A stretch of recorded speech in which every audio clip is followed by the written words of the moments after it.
Hi, Stu H on the Facebook group, Hardboil on the Homebrew forums.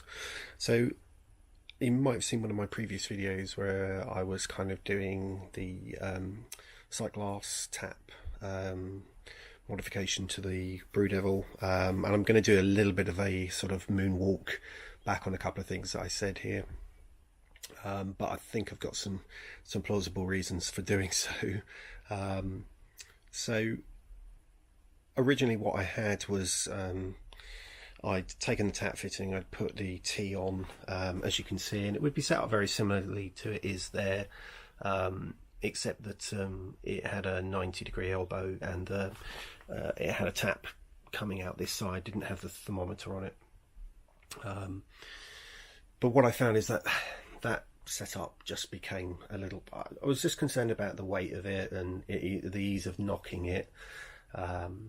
So I stood and, as you can see, scratched my head, played with fittings, had a bit of a think, ordered a few more bits from Paul at Angel Homebrewing, and in fact I've actually ordered the half-inch hole punch. So if I do decide I want to cut a tap back in, I will, in another spot, maybe around this side here, possibly, you know, just put a tap back on over here. But I'm going to try some stuff out. Now, in my original video, I kind of said I didn't like the idea of pumping out of the unit because of it pulling not trub, sorry, I keep saying that, it just pulling protein and any kind of bits and bobs that might have fallen into the bottom of the unit during the mashing and the boil process. And of course, because you're not mashing in a separate container, there is likely to be more, because normally when you'd mash, you'd obviously strain through the grain bed and use the grain bed as a filter, etc. So a lot of that stuff might not necessarily come across. Obviously the malt pipe is going to help with that. Anyway, I've kind of made a couple of little modifications to the unit. One, I decided that if I wasn't going to put a tap on, rather than just put an elbow on, what I would do is put the T back on, and I had this spare thermometer, and that just gives me the opportunity to have a mechanical thermometer on there to check what's going on. So it was just, I could have put a plug in there, I could have just put an elbow on, put the sight glass straight into an elbow, but I just thought it's an opportunity, gives me an opportunity to sense check what's going on in the unit. So and then from a pump out perspective, I already had a cam lock fitting because I had it for the back flush adapter, which I've still got all the bits of and I could set back up again. And what I did was just take the elbow that I was using on the bottom, I put the elbow, put a pipe fitting on, and that now allows me to quite neatly, obviously that's not the right diameter pipe, I've got some, but I can clip that on, I can lay the pipe across the top of this. My fermenters are in that big silver box, so I can just pump the wort across to the fermenters from that fitting, no problem. Super easy to click on from the same sort of, you know, can fitting, etc.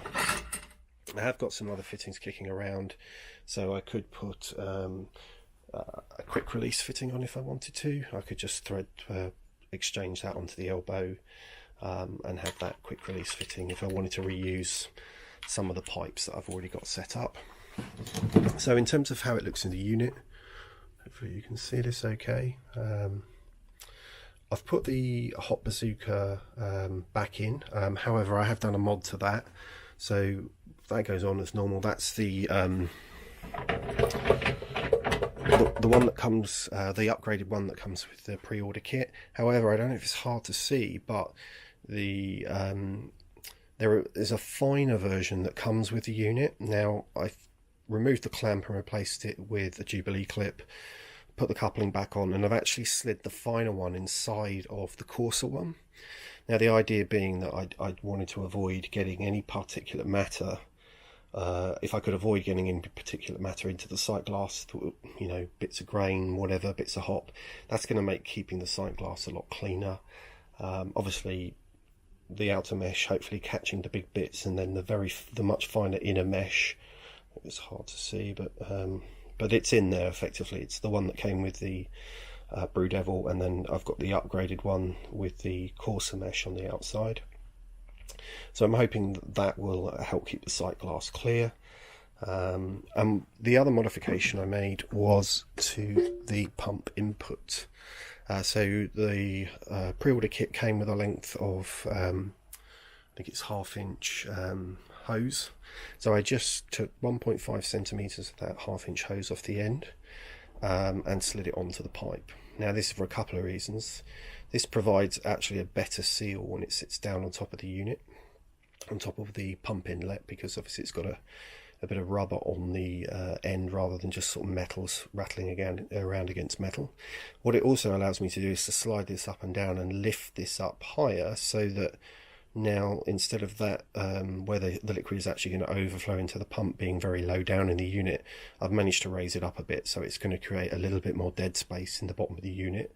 I think it's actually pretty close to where the bottom of the tap is now, so hopefully that will allow me to create a little bit more dead space. That's hopefully going to resist this getting blocked up so much, and also help leave behind any protein or little bits of grain or anything that's had a chance to settle into the bottom of the unit. So, in terms of what you need to do this, obviously the Sightglass kit, the tap Sightglass kit from Angel Homebrewing, that's what I bought. The thermometer was just an add-on. I'm sure Paul sells those. In fact, I know he sells those. So sorry, just a quick interlude just to add back in. Obviously, you're going to need the some kind of cam lock fitting at the top. So either you can buy the pieces to put something together like that, or of course you could just use the recirculation pipe with a longer hose fitted on, or clearly you could just pump straight down into fermenter if that's what you're going to do, if you're using fermenting buckets. Actually, even with a conical you could probably pump into it, but you just have to set things up in the right locations, mate, because you don't want to kind of move the fermenter around too much. I guess it's going to be heavy, so that's certainly an option as well. In that scenario, all you need really is a Jubilee clip and a length of pipe, making sure it's sterilised, of course. So okay, as I say, I may at a later date punch another hole in and put a proper tap back on. I'm kind of umming and ahhing on that. I'm going to give it a bit of a go, try some stuff out, get a couple of brews done, see how that works out. Hopefully that's gives you an idea of some of the quite simple modifications you can do to the unit without necessarily having to cut any holes in it or modify it away from standard. I mean, this unit could obviously be put back completely to standard. So anyway, let me know what you think. I'll let you know how I get on. Hopefully this was useful, and I'll speak to you. I'm going to record my first brew. I've seen quite a few people on the Facebook group doing their first couple of brews, which has been great watching them get on with it. So I will do mine soon. And yeah, hopefully this was helpful. Any questions, jump on the Facebook group and say hi. All the best.